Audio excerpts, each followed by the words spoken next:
Ashamaa kafuna hordoftoota caaluu firii jalatti kan argamtan kan biyya keessaa fi kan biyya alaa akkam jirtu nagaa keessanii nagaa waaqee bakkuma jirtanitti isiniif haa baay'atu akkam jirtu nagaa keessanii baga jiraattan isiniin jedha warri haaraa karaa mana koo dhuftan anaa dhufu baga nagaan dhuftan isiniin jedheen jira subscribe gochuun karaa maatii keenyatti dabalamaa isiniin jedha warroonni duraan amma yoonaatti maatii koo taatanii na jajjabeessa amma yoonaa na wajjiniin turtan hundumti keessanuu guddaanaaf galatoomaa.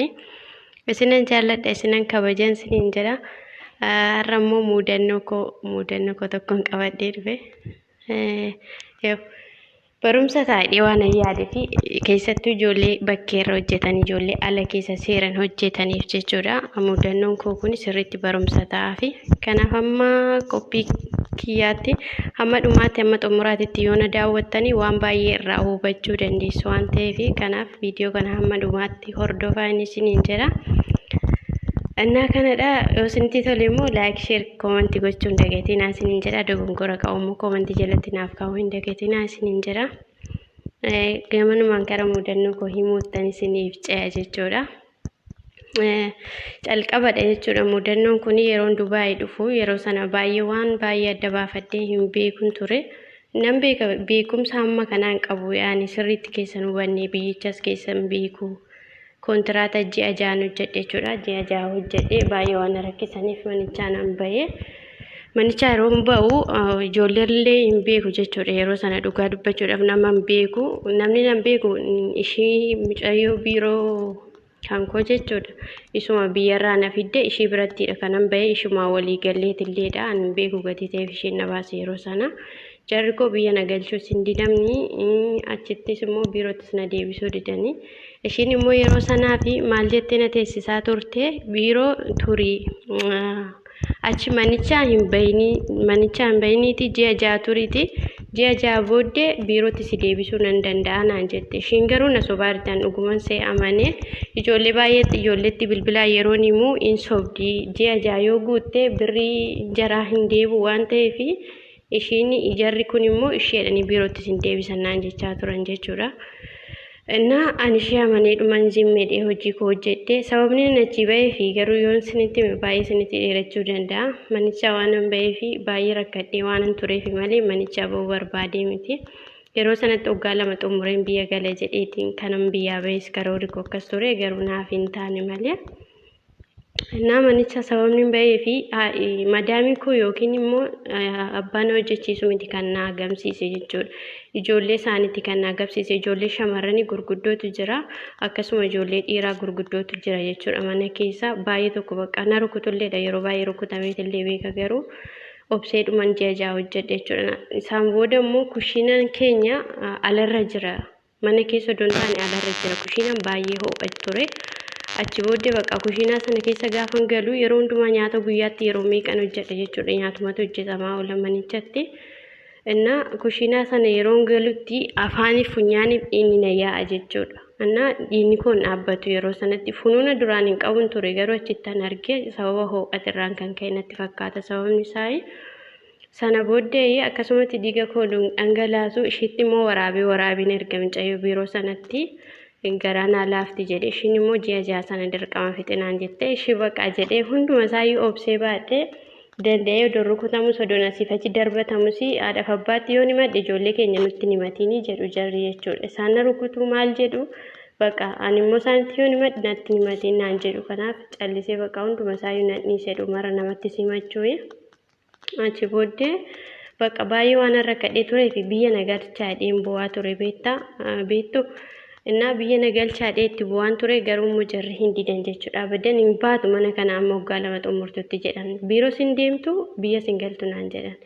Achiin bakka dirqamatti ta'eera waan ta'eef ishiinis akka kana naan jette ji'a ja'a booddee immoo sin baasaa haala siifan mijeessaa alarra hojjettaa naan jette jechuudha ishiin jedheeni.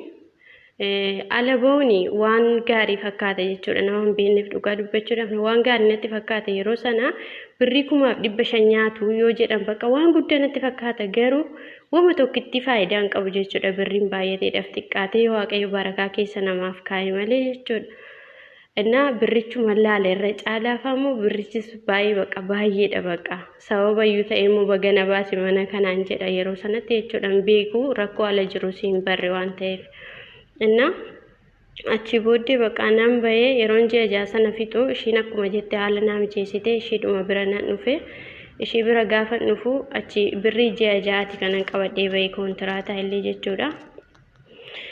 Birrii ji'a ja'an qabadhee bahee birrii 6,000 fi waan ta'e hadiyyaa kan naa kennan fa'a jira. Ayyaana irratti dhufe yeroo sana ayyaana irratti kan naa kennan birrii baay'ee of harkaa qaban. Naannoo birrii 6,000 fi 500 wayii of harkaa qaban ture. Isaa booddee birrii wanni itti baasan hin jiru. Ijoolleen kontiraata hojjettan hin beektu hundumti keessanuu kaardillee jiran naa bita, shaambollee waan hundumaa jiran naa bita jechuudha. Innaa birrii biyya sin erginanii hamma waggaa tokkootti walitti qabachuudha kaayyoon koo yeroo sana. Achi biricha fudhadheen bahee jechuudha. Biricha fudhadhee bahee mucattiitti sinimnanii calliseedhuma boorsuma koo keessa kaa'een callisee taa'ee achi yeroon achi ga'u guyyaa 3 wayii ishii bira taa'ee achumaan hojii argitee hojii nagalchite ishiin birrii 5,500. Achi manichi naaf ta'uu didee baay'ee na rakkisaa turte madaamattiin bakka baay'ee tokko na rakkisaa turte manni fooqii lafa kotteen koo gadi dhaabbatiin bilbila iddoo inni jiru hin beeku dhugaa dubbachuudha fi bakka mana kontiraata natti caaleenni kun immoo ishiitti mee jennaan bakka siifan jijjiiraa gaafa ji'a kee fixxuu nuftanaan jette achi booddee bakka ji'a koo fixee birrii 5,500 sana fudhadheen bahee birrii 7,000 fi meeqataa birriin 500 sun irraa babbaddeerti anatti irraa baballeechee birrii 6,000 qaba 7,000 fi 500 qaban ture jechuudha manichaa gaafan ba'u. Achi booddee mana mucattiitti deebi'ee dafee hojiin arganne nan taa'ee oduma teenyu ijoolleen jiru jechuudha. Ishiin tokko biyyuma keenyadha, ishiin tokko immoo Jimmaadha biyyi ishee jechuudha, ishiin tokko Shaashamanneedha, Arsiidha jechuudha. Achi jarri lamaan hiriyaa turani baay'ee walitti siqu bakka wajjin deemu wajjin nyaatu wajjin dhugu iddoo deeman maraattu wajjin wal biraan hin hafan jechuudha. Inna sana booddee achi bakka wajjin teenya ishiin immoo biiroo deemti mana keessa ooltu ijoollettiin kun immoo manuma keessa oolu jechuudha anuma faana. Achi hunduma teenyu haasaa keessa yaani waan namni na gaafate dhugaadhuma jirtu nima malee sobee waan na harka jirus na harka hin jiru hin jedhu. Kanaaf birrii nagan harkaa qabu itti mee jennaani yeroo sanatti waan aan jenne bariisaa lammataa ishiin tokko haadha koo dhukkuba jettee boochee jennaan birrii 4,000 fuudhee kenneefi liqaadha kan liqaa hojii galleessii kennina naan jedhanii filattu gaafa waggaa guutuu booddeedha birrii ergachuun kaayyoon kiyya. Birrichi immoo lafa ta'a waan ta'eef fuudheen kenneef jechuudha. Jechuun naa deebisu jedhee dhumaan fuudhee kenne. Achi booddee ishiin tunis bakka erga birriin kee lafa taa'eeti naa kenni birrii 3,000 harkatti hafi sana naa kenniti hojjennee si deebisna rakkoon qabu naan jedhanii silaa ji'a muraasatti kan isaan hojjetanii naa deebisan jedhe ishii tokko 4,000 liqeesse ishii tokko 3,000 liqeesse birrii 500 qofatu naa harkatti hafe jechuudha. Achi bakka kennee fi deemanii bariisaa sana guyyaa 2 wayii bulanii achumaan deemanii mana ijaaza mana boqonnaa mana ijaaza hin beektu ijoollee baay'een achi deemanii yeroo itti deemanii mana bakka biraatii qabu iddoon ani ture ajumaan jedhama ijoolleen Dubaay keessa jirtan hin beektu iddoon isaanii mana ijaaza itti qaban Shaarjaa jedhama jechuudha. Achi deemanii achi turan achi jiru manni isaanii isaan kan deemanii fi kaayyoon isaanii birrii kona kaadudha jechuudha. Birrii kona kaadudhaaf kan deemanii angaruu dhuguma immoo manichatti deebuuf deemanii se'ee micayyoo tanatti sinimneanii ishiidhaan birrii liqeesse yookiin birriin harkaa qaba jedhee ishiitti himne jechuudhaan caluma jedhe kenneefi silaa naa deebisudhee lakkoofsa walii kennine lakkoofsa isaanii naa kennanii kiyyas kenneefi adda baanee hin deeman guyyaa 2 na bira oolanii bulanii achi booddee hin deemanii achi manichumatti deebi'an jedheen isaa na dudubbisaa turan amma torbee tokko na dubbisaa turanii achi booddee an hojii argadheen hojii iddoo Abudabii jedhuun galee baay'ee fagoodha Jumaaniif Abudabiin immoo walirraayi achi iddoo Abudabii jedhu galee achi manicha odoon hojjedhu ji'a tokko gaafa guutuu ijoolleen online irra hin jiran tasumayyuu jechuudha. Nan dubbisaa hin jiran tarii qabamanii biyya galanfaa jedhee yaadaa ture garuu immoo isaan biyya siin galle asuma keessa jiru garuu bilbila jijjiirratanii manichas naalaa jijjiirratanii jiru. Birrii koo naa kennuu hin barbaanne jechuudha jarri. Innaa isaa booddee bakka jechuun natti dhagahame yeroo sanatti maaliif naa kennu dheena amanii kenne waan ta'eef birrii koo sana fudhatanii waan isaan deemaniif rakkoo isaatillee hin barre waan ta'eef na dhokachuu isaanii baay'ee tokko na gaddisiise birrii caala immoo isaan na dhokachuu isaanii na gaddisiise baay'ee tokko achi mucattiitti mee mucatti ishii biroo sanatti akkas akkasiidha jedhee itti mee jennaani baay'ee balaa buuste ishiin baay'inaan lolte jechuudha. Akkamittiin nama hin beeknetti har'a argitee dheengadda kan walitti dhuftanii wal argitan akkumatti birrii kee liqeessitanaan jettee ishiin anumatti deebitee baay'ee tokko naan lolaa turte jechuudha. Annaachi booddee ishiin illee daarettii irratti bilbiltee namicha isaan bira galan saffaa irratti wal beeku waan ta'eef irratti bilbiltee isaan uqaata mana jijjiirratanii turaniiru mana erga jijjiirratanii jedheen inni itti hime jechuudha deebisee. Achi booddee gaafa ishiin akkas naan jettu baqa na dhokatanii baqa hidhee murteesse akka isaan na dhokatan akka birrii koo nyaachuudhaaf na dhokatan bareen dhiise jechuudha. Ijoolleen kun shamara lamaan isaaniitu nama mana namaa keessa hojjetee beekudha.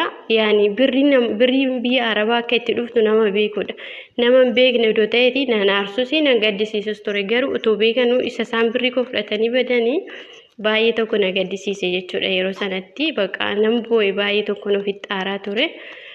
Achi nan dhiise baqa boo'eedhuman waaqayyumatti kennadhee dhiise baqa waama isaaniitiin illee kaasne guyyaa tokko hin dubbanne jechuudha. Namni baay'een hin beeku icciitii kana icciitii nan qabadhee deemu kana garuu mana mucattiin hin beekti mucattiin bira ture hin beekti ishiin baay'ee naa gaddaa turte. Achi booddee garuu situ badii qaba naan jette dhugumayyuu immoo amma gaafa nu badheetoo laalu anumatu badii qaba malee ijoollee sana miti sababni isaatis ijoollee sana waliin beenu. Biyya isaaniitti keenya miti naannoo keenya miti yookiin biyya tole hin beennu asitti immoo guyyaa meeqa bichaadha torbee tokko kan wajjin hin turre malee hin beeku amala isaanii maalummaa isaanii waan hin beeku tokko illee hin qabu jechuudha. Isaa booddee baqa yeroo sanatti baay'ee aaree baay'ee ofitti gaddeedhuma dhiise baqa hojjetachaan jira immoo galata waaqayyoo ji'a 3 guuteera manicha galee sana achuudhuman hojjedhu baqa akkasitti birriin koo badee tafe jechuudha. Amma yoonatitti ijoollettiin bakka jiranis hin beeku. Birriin koo sachumaan badee hafee baqa jechuun yeroo yaadadhu baay'ee natti dhaga'ama ammayyuu jechuudha. Naguma maaliif dabqeen fide manicha koontiraataa sana keessattuu akkatti nani fide anaaf waaqayyo qofatu beeka dhugaa dubbachuudhaaf baay'ee tokko hojiin oduu natti cimu dhiinni afaanii funyaaniin oduu na dacha'uun fide jechuudha. Kanaaf baay'ee tokko namatti dhaga'ama.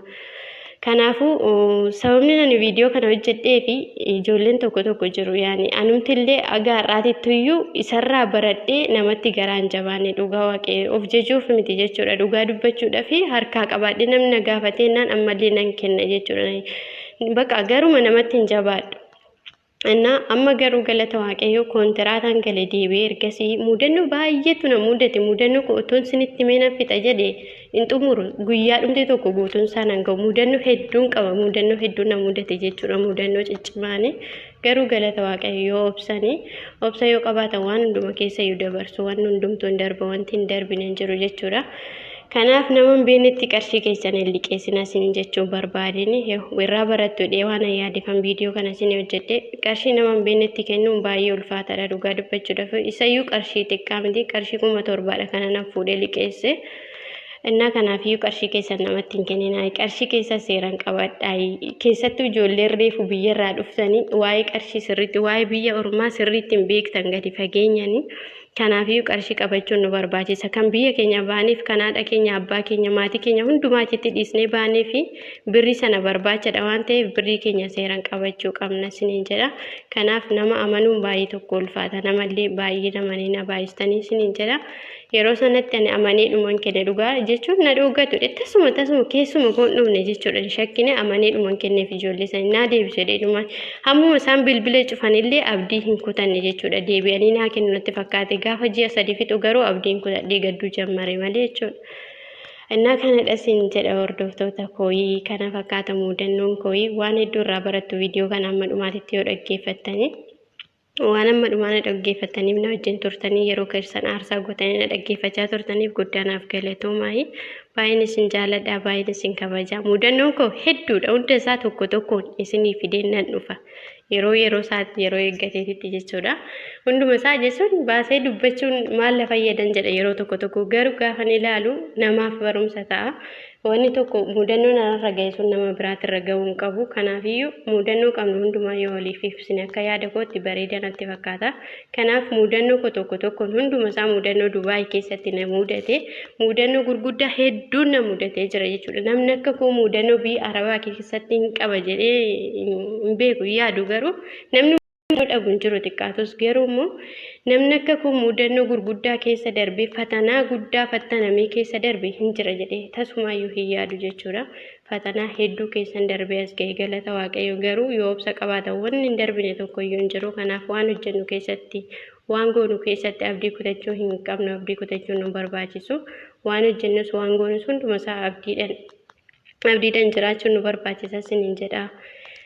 Kanaafuu nagaan naa turaa mudannoo korra barumsa hin barattu jedheetu mana abdii qabaa nagaan naa turaa baay'een isin jaalladha baay'een isin kabajaa oduu sunitti dheerechuu kootiif immoo dhiifama naa godhaa waa'ee mudannoo kana yookaan waan baay'eetu keessa namaa dhufa dhugaa dubbachuudhaaf mudannoo koo tokko tokkoon isiniif kan dhiyeessa yeroo biraa sagantaa biraatiin hamma walitti deemtu nagaan naa turaa.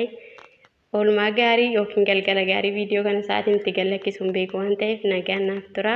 Laayik sheer gochuun dagatinaa koomentii naaf kaa'uun dagatinaa isiniin jedha baay'een isin jaalladha. Baay'ee isiniin jedha hordoftoota koo.